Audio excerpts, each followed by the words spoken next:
Hey guys, welcome to Hard Knocks UT. Cody Henry, Michael Farber.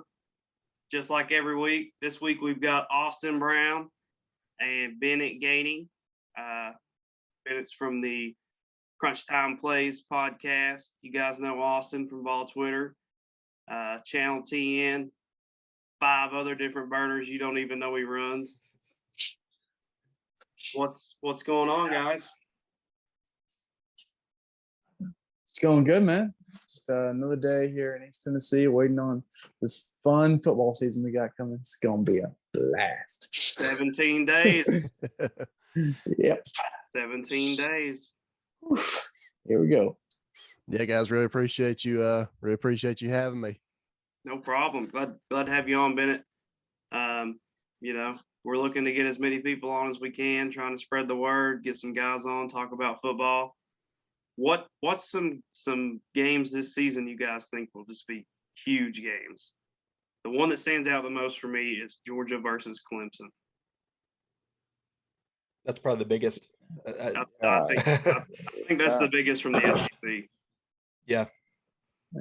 Out of conference for sure, and Texas A&M Alabama kind of stands out for me. Not as sure Alabama's going to be just steamrolling everybody. And A&M's always looking to come off that 9-1 season where they're returning a lot of starters. So that's a game I kind of had circled too, because I really like the way Texas A&M's schedule lines up. They've got that week 2 game where they play Colorado, and unfortunately, the news just came out that JT Shrout's out for the season for Colorado, the former Tennessee quarterback there. So Texas A&M's got Kent State, Colorado, who's going to be kind of without the guy that everybody thought was battling for the QB spot, New Mexico, Arkansas, Mississippi State. So they'll probably go into that Alabama game easy 5-0. They should. Should. Yeah. I mean, unless Arkansas really shows their stuff. I mean, Arkansas, I don't know what to expect from them. They got to prove it to me this year for me to put them at the level of a team like Auburn or Ole Miss. I have Ole Miss really high on my expectations this year. Arkansas's got that KJ Jefferson at quarterback. He was the number 5 dual threat in the nation last class, and with a guy like who is it? Is it still Kendall Briles at OC? They could draw up everything. When we were in Fayetteville last year for the Tennessee game, I thought Tennessee had that game won at halftime, and they just came out with a completely different offense in the second half. It was bonkers, dude. They were putting the ball everywhere.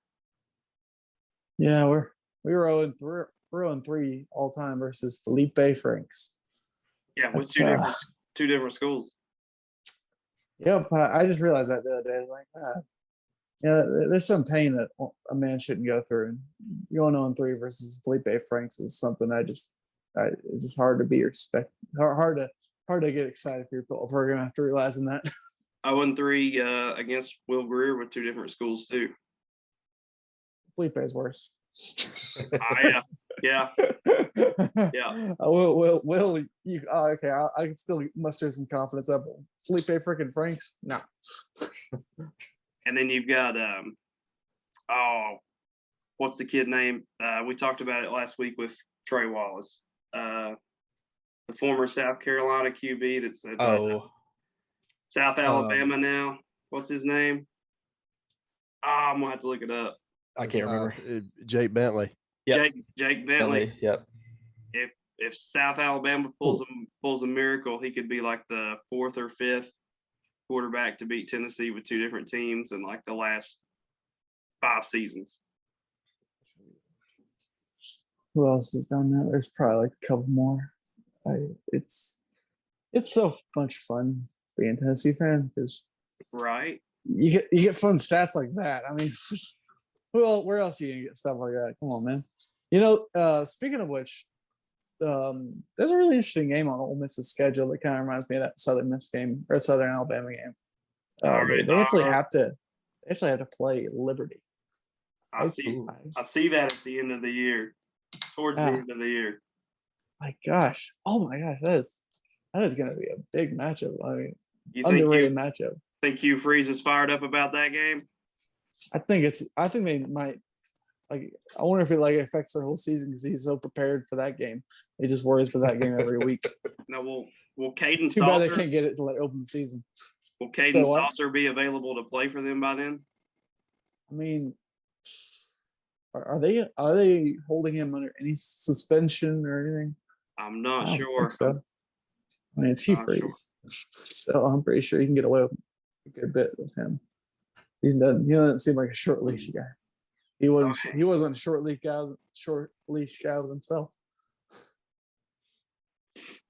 So another team, just looking around here, Mississippi State had a pretty disappointing season last year.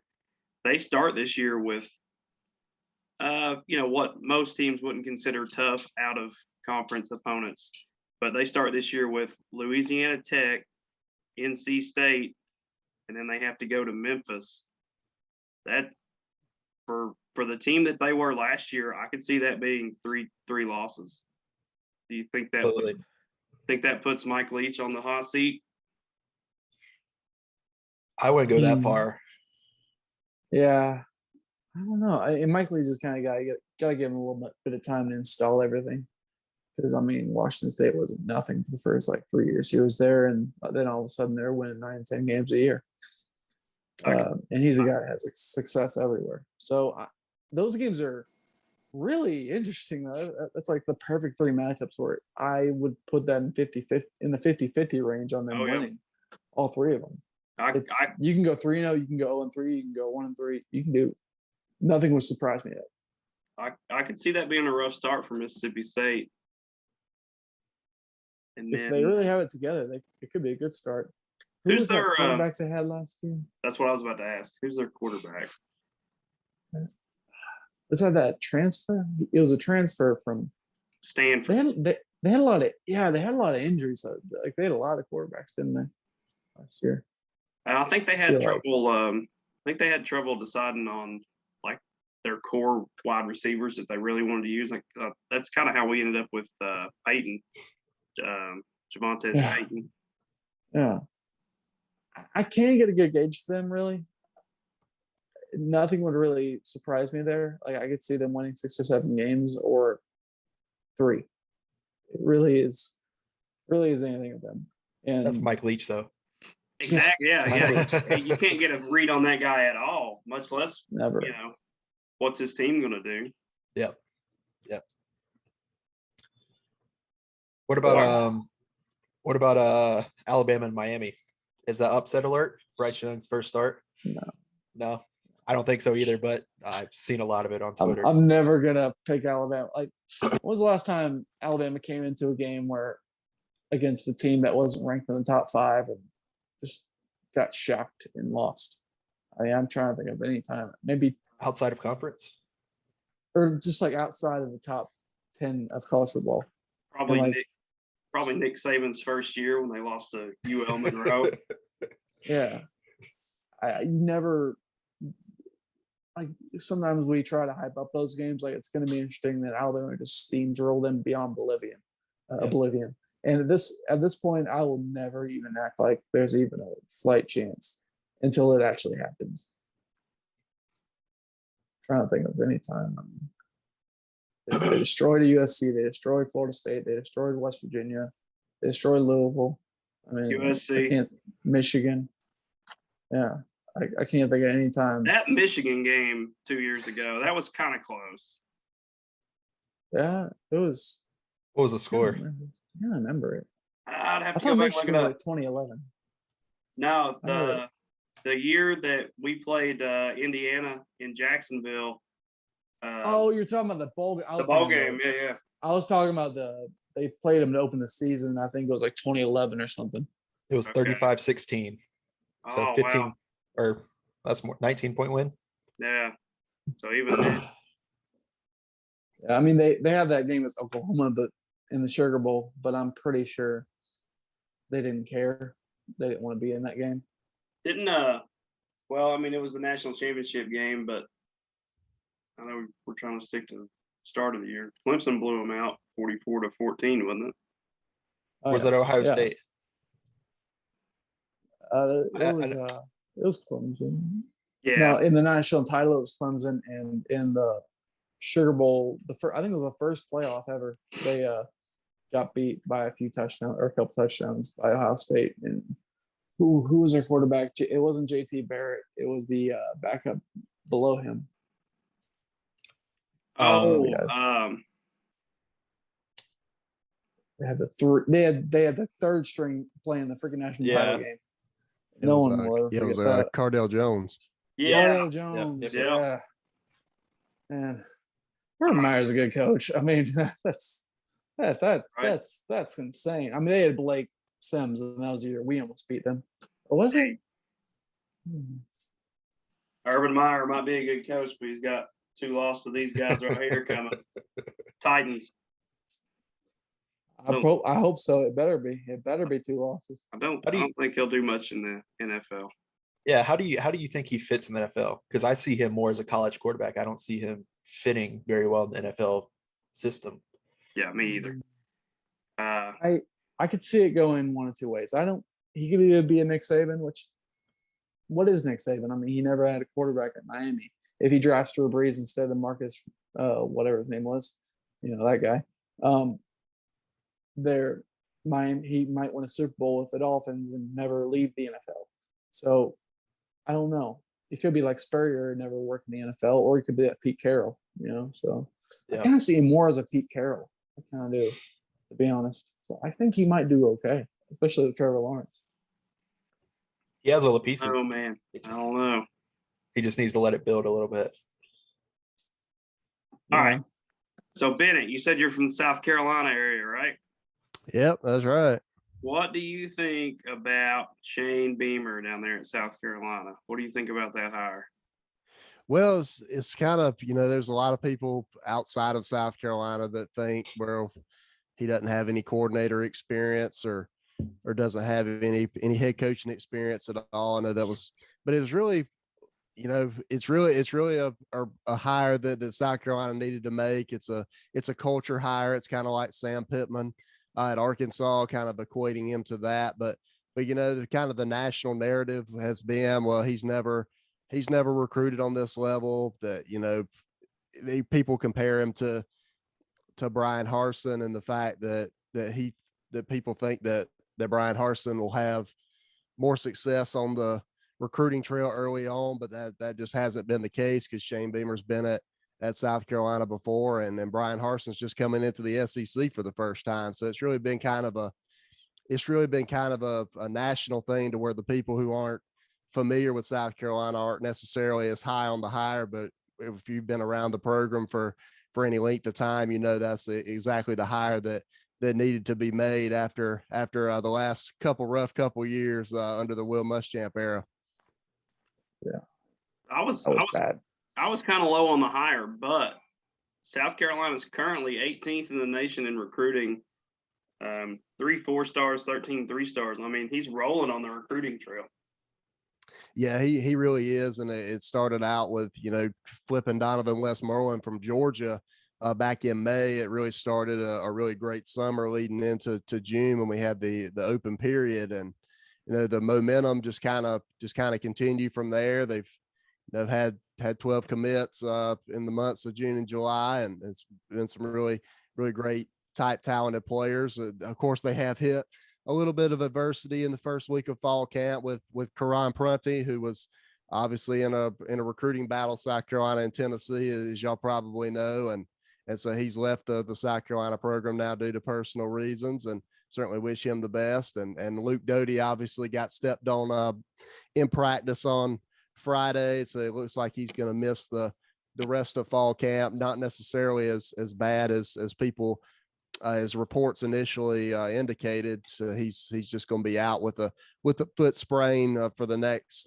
few weeks, hopefully. And for South Carolina and Jason Brown and Colton Gothier are in a quarterback battle right now. Personally, I think it's going to be Jason Brown to start the season, just because he has college experience, and but neither of the, all three of these guys don't have any experience in Marcus Satterfield's offense, and the offensive coordinator that Shane Beamer hired after Mike Bobo went to Auburn. So I'm really going to be interested to see what the offense looks like. A lot of people don't really know. I expect we're going to see a lot of 12 personnel, given the running backs and the tight ends that South Carolina has, and so it's going to be interesting to see how quickly can Luke Doty come back, because he's definitely the clear number one, a starting quarterback, and what the offense is going to look like maybe in the first 2 weeks with Jason Brown or Colton Gothier leading the offense in the first couple of weeks. Thankfully you've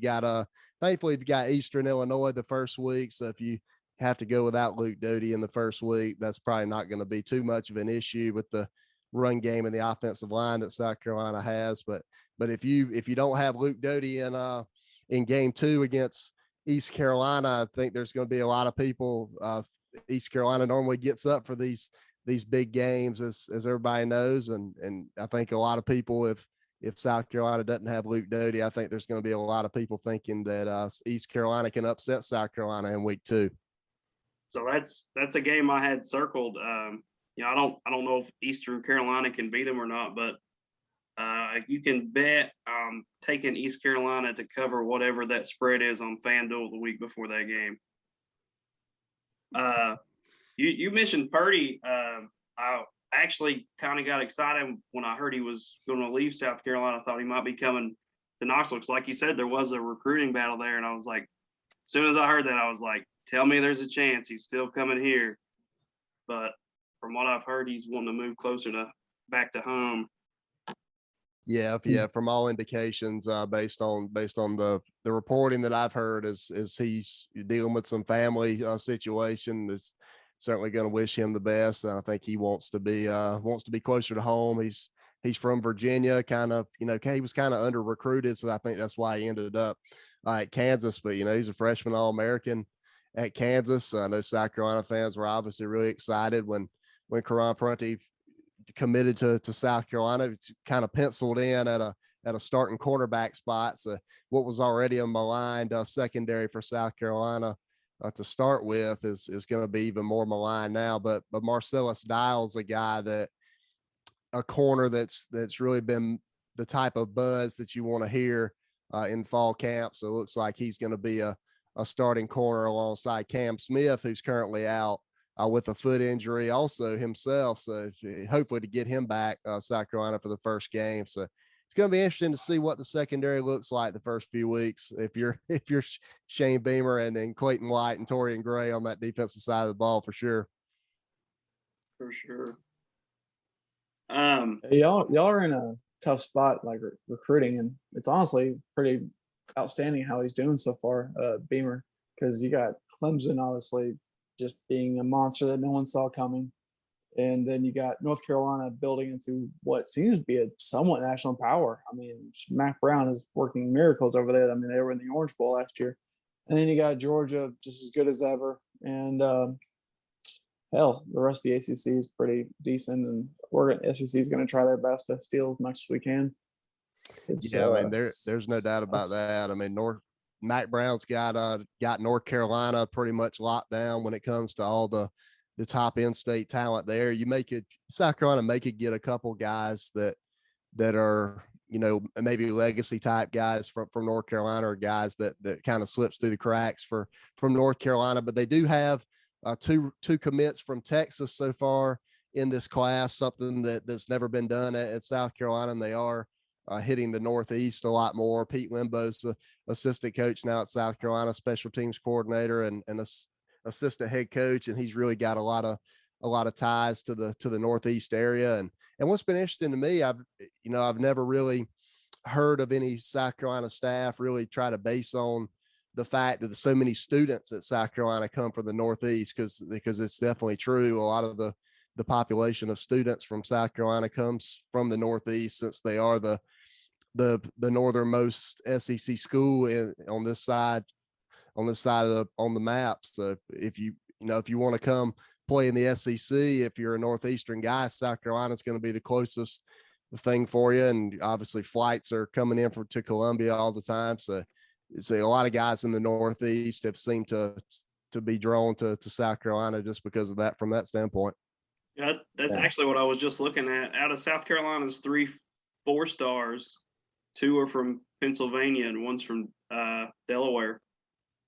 Is that something to do with like some staff though there? Like is there staff members on his staff with Northeastern ties? Like we had that with Joe Ossovet back during the Pruitt days, and it seemed like we'd pull guys from Maryland, Delaware, New York, and New Jersey. Yeah, Pete Limbo is really a guy in the Northeast that the South Carolina has on their staff, and he was head coach at Ball State for a while. And obviously Shane Beamer's recruited the DMV area, DC, Virginia, Maryland area, but Pete Limbo is definitely a guy that's come in and hit the Northeast really hard. And Braden Davis, the quarterback commit for 2022, he's from Delaware, and also Marshawn Lloyd, who didn't get to play last year due to the ACL tear. He's going to be back this year. He's from Delaware as well. So he had a lot to do with Braden Davis's recruitment, the quarterback from Delaware. And then Keenan Nelson Jr. and Ryan Brubaker are 2 guys from Pennsylvania that Pete Limbo had a lot to do with.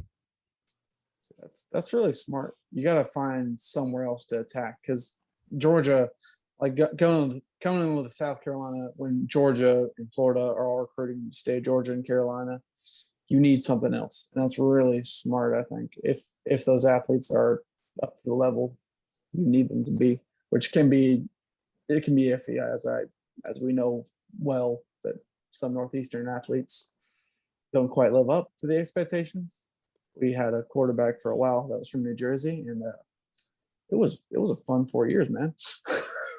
Hey, when's JJ Peterson going to get on campus? We're looking at 2024. He's trying to lose a little bit of weight, and he's got trouble at home. We're gonna put a thumbtack in that, and we'll come back to it. If I remember right, he was from Philadelphia.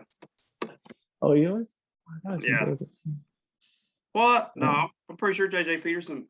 He might have been from Georgia, but he was from like a prep school and came from like a prep school in Philadelphia. Yeah, he was a big get in Pruitt's first class, and oh yeah, still waiting on that one. Well, he's gone now. Where'd he go to? Where'd he go to? I forgot. That's a good question. I think it was like probably a small school. He maybe Kansas or something. Where is JJ Peterson? We've never known. The one time we knew where he was, he was going to run roughshod over Alabama. If you Google it, it just brings up a bunch of all Twitter tweets. It's weird. Shut that down. That's where he's been. Yeah, well, we're looking at. Kentucky is a really interesting team. Just want to throw that in there. Kentucky, I don't know what to expect from them. I did want to save Kentucky for last. You're right. You don't know what's coming out, but all of their fans seem to know it's going to be good. That's what they say every year. It's just they never can seem to put a good offense together, and they usually have a above average defense. But when you put superior athletes in front of them, they just get blown away. It's usually those kind of teams. I know they got the transfer quarterback from Penn State, and I was listening to a Penn State fan the other day on his podcast, and he did not think much of that guy. I forget his name, but he did not think too much of him. He was not very accurate. That's what I heard. And just on par with the Kentucky quarterbacks we've seen over the past few years. Except for who was that quarterback they had in 2019? He was fun to watch. Terry? What? Talking about touchdown Terry?